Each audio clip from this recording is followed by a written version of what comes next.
Escuchábamos recién en la primera lectura, en la profecía de Isaías, llevar la buena noticia a los humildes, a los pobres, a los que sufren, la alegría que le causa al profeta ese envío, ¿no?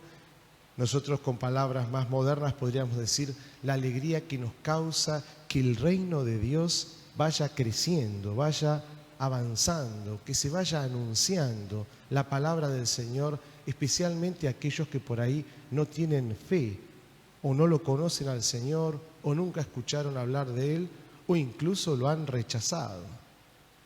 Esa alegría es característica de este tercer domingo del tiempo de Adviento, tan necesaria para seguir caminando, sembrando en nuestro peregrinar hacia la casa del Padre.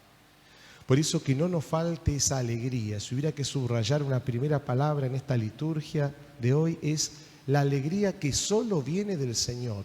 No una alegría barata que se compra y se vende y que dura poco, sino una alegría constante, esa que te viene cuando vos te colocás al servicio del Señor y sos dócil al Espíritu Santo. Es un don que nadie puede fabricar y que solo Dios te lo regala si realmente te disponés a servirlo al Señor y a su iglesia y a nuestros hermanos, digamos así en plural, ¿no? Cuando decimos iglesia enseguida estamos pensando en todos los que formamos parte de ella, que somos los bautizados. Pero el poder del Espíritu Santo es tan grande que no solo se agota en la iglesia, sino que sale de las puertas, ventanas, paredes, por el techo, por todos lados, para contagiar entonces la alegría de la salvación. Esta misma alegría la vemos reflejada también en la segunda lectura. Estén siempre alegres. Y se nos invita allí a estar constantemente dando gracias y a rezar, a orar, a poner en manos del Señor nuestros problemas, nuestras preocupaciones. Es la única manera de poder tener esa alegría sobrenatural de la cual estamos aquí hablando. Porque todos tenemos problemas, dificultades, desafíos que enfrentar, pero la actitud cambia cuando nosotros somos capaces de colocar en manos de Dios nuestra vida, nuestros problemas, nuestros proyectos, confrontar con el Señor si lo que estamos haciendo realmente es de Dios o es una idea que se me ocurrió a mí. Claro, porque se me ocurrió a mí, el problema es que estaría haciendo lo que a mí me parece, pero no lo que Dios quiere. Y acá viene, el gran desafío espiritual que tenemos todos, ¿no? Discernir, confrontar con el Espíritu. ¿Esto es de Dios o no? Y la alegría sobreviene, esta alegría espiritual, ¿no? Que siempre estamos hablando aquí, en esta misma línea, cuando uno es capaz de hacer este ejercicio a conciencia. Cuando no le da lo mismo. Me parece que esta es la voluntad de Dios y yo trato de cumplirla, hago, y entonces más o menos. No, acá no hay más o menos. O vivo la voluntad de Dios, o vivo en el Espíritu Santo, o no.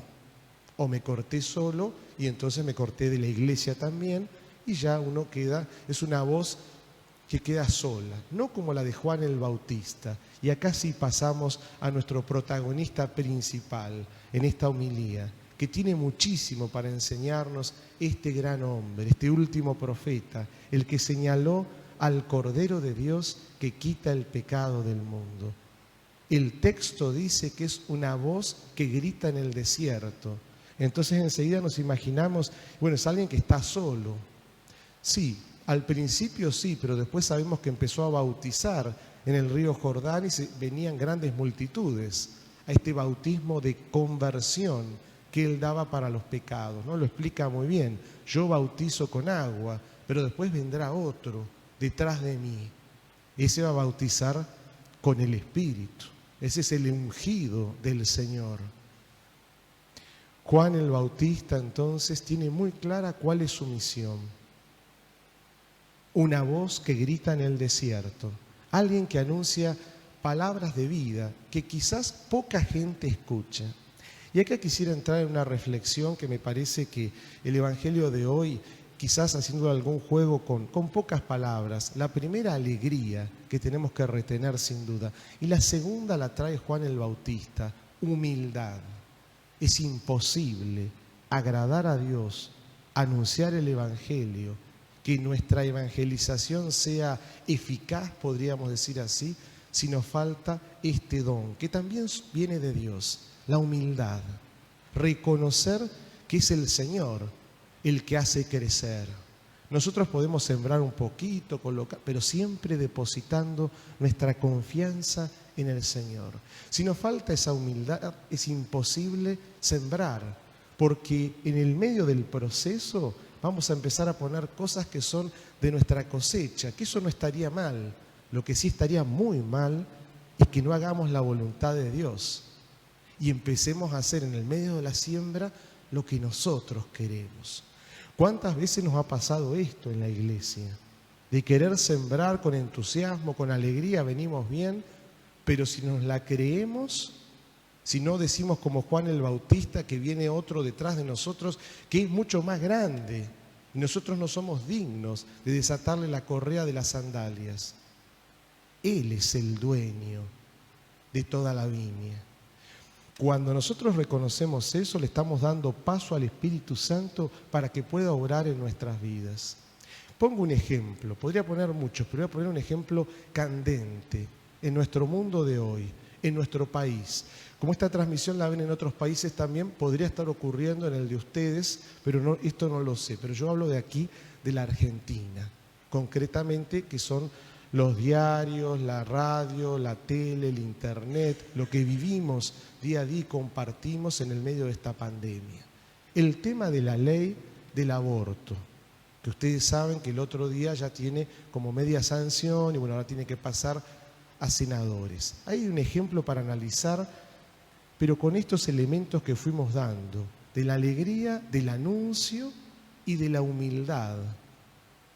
Cuando uno va a anunciar la verdad, supuestamente, lo que nosotros creemos que es cierto y que es verdad. El tema es cómo presentamos esta verdad a los demás. Y la Iglesia Católica siempre ha buscado evangelizar y en cada pueblo distinto, muchas veces, a veces sí, a veces no, ¿no es cierto? A veces es más fácil. Choca con la cultura a la cual le está contando, le está tratando de contagiar los valores del Evangelio. Y a veces esos valores chocan con la cultura actual. Pongamos un ejemplo muy sencillo. Los jesuitas, cuando llegaron a estas tierras y estuvieron evangelizando a los guaraníes, les fue muy bien.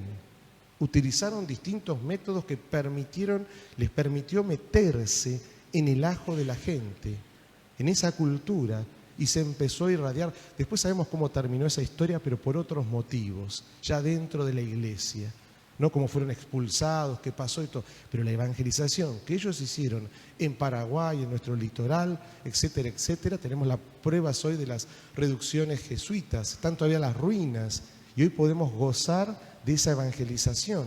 Fueron muy buenos transmisores en ese momento allí, frente a la cultura del momento. Y los valores del Evangelio lograron insertarlos. No le fue tan bien en otros países, no sé, en Japón, por ejemplo, ahí no le fue tan bien.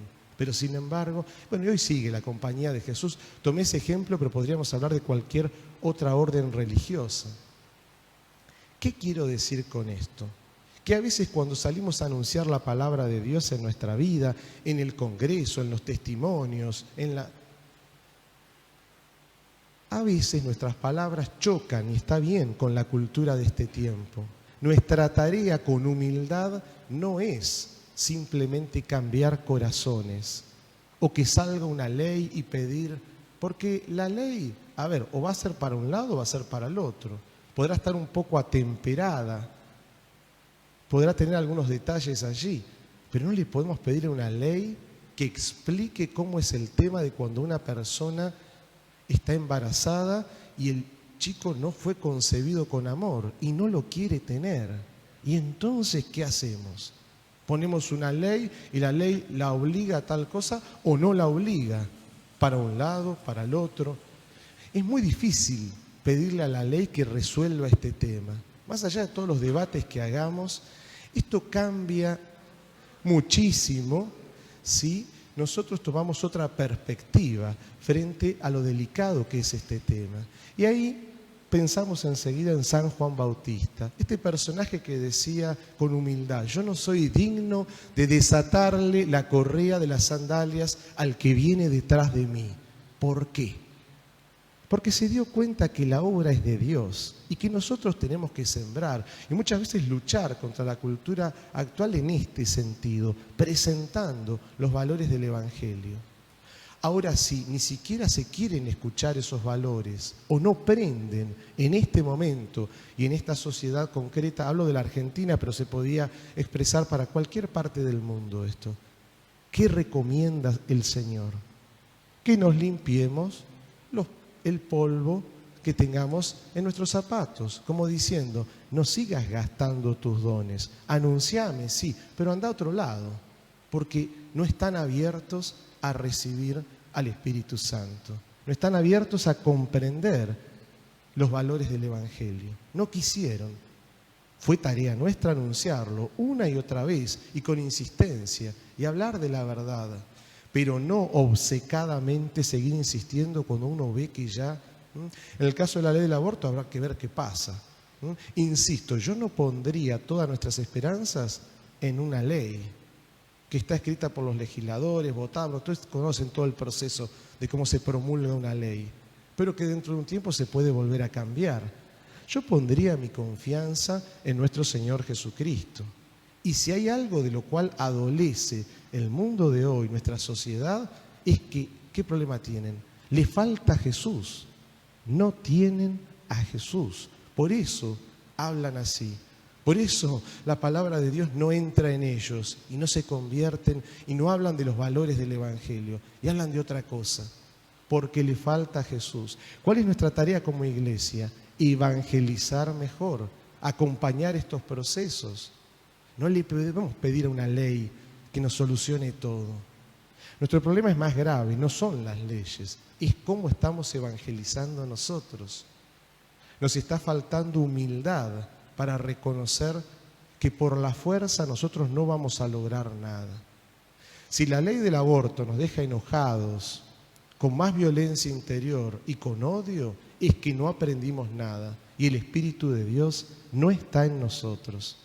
Ahora sí, la ley del aborto, más allá de su resultado y cómo salga, porque esto es independiente, a nosotros nos deja con un corazón sí inquieto, porque es un tema acuciante, como hay otros tantos.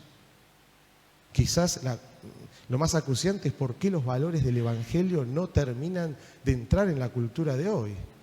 Y bueno, habrá que ver, ¿no? En cada época fue distinto, y a veces fue más fácil, a veces más difícil.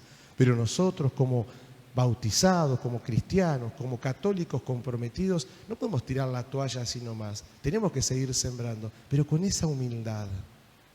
Sabemos que podemos sacudir el polvo de nuestros pies, de nuestros zapatos, de nuestras sandalias en la época de Jesús y seguir caminando, no deprimirnos, ponernos tristes y decir, bueno, entonces ahora...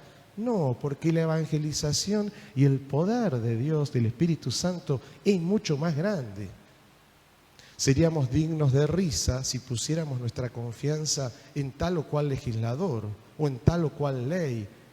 No, solo en nuestro Señor Jesucristo. San Juan Bautista lo pudo hacer muy bien. Se dio cuenta que el que venía detrás de él era más grande y enseguida le cedió el lugar. Lo señaló con el dedo y a sus discípulos los mandó con Jesús. Alegría, humildad, paciencia, saber esperar, dones que todos quisiéramos tener y que cuánto nos cuesta cultivar, pero que hoy se los volvemos a pedir al Señor en esta Eucaristía. Entonces, estos temas, el ejemplo que puse es complicado, no es fácil de abordar.